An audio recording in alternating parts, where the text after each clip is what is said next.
Hi, I'm Paul from Bubble Fruit. Today we're going to talk about creating a simple logo in Gimp. We're going to use Gimp 2.8, and basically what we're going to try and show here is Gimp, which is an open source piece of software, which basically means it's constantly being developed by various parties, includes many plugins, and it's free. It's a good rival to Photoshop. I find Photoshop easier to use. That's maybe because I use Photoshop more than Gimp. But we're going to go ahead and we're going to create a simple logo just like we did in one of our tutorials for Photoshop. We're going to create something very similar. Right, let's get ahead. First of all, we've opened Gimp here, as you can see. We go to File, New, and we create our template size. So we're going to go for 500 pixels by 500 pixels.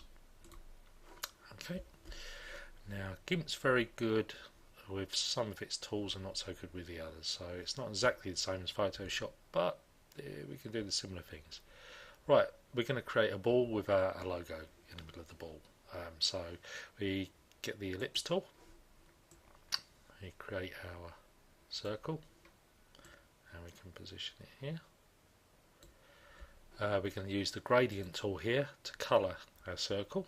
So we click the first layer of our gradient, which we're going to have as red, the second layer of our gradient, which is going to be black. And with the gradient tool we drag it across the shape, and we end up with this shaded area here. Now we're going to create a reflective circle here to give the impression of light just hitting the ball here, creating the shadow effect here. In Photoshop, basically we create another ellipse tool and we use a lens blur tool. It's easier in Gimp, to be honest with you, and more effective to use the spray tool. So we use the spray tool, we pick a colour, and we want white as the reflective colour. Now we need to choose one of these faded options here for the spray, so we get a more of a solid centre and a faded out exterior. Now that's a bit small, so on here we just need to just increase the size of the circle we're going to create with that reflective look. So we just spray that in there. You know, you can play with this and get a maybe more realistic reflection, but for the sake of this video I'm not going to play around with that too much. Right, okay, so we've got our ball, we've got a shaded look to it, we've got a reflective edge, and we want to put some text across the middle. We get our text tool. Now the text tool in Gimp is a good tool if you're using text on its own, but using text with images it tends to not so forgiving. So get the text tool, we pick a colour. In this case we're going to use white. Okay, we're going to put the number 8 inside this ball. So we bring the text tool into the image, put number 8. Now we're going to just highlight that and bring the size up a bit. Okay, will do. We're going to use this bold option, and we're going to centre the text.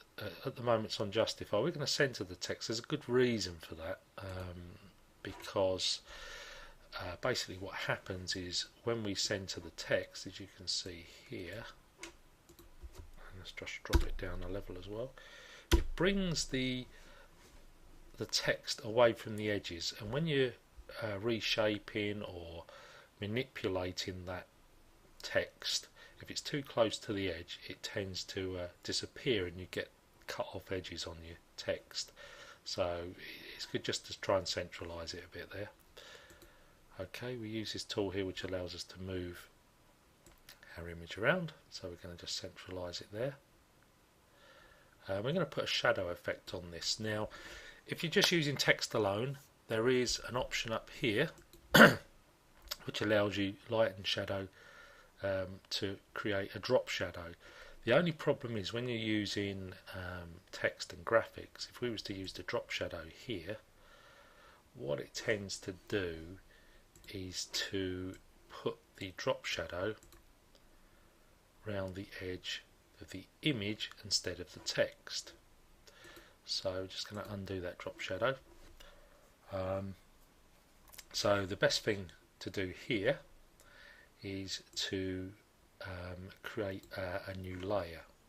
So if we click on the text layer here that we just created, and we right click and we duplicate that layer, we end up with 2 8s.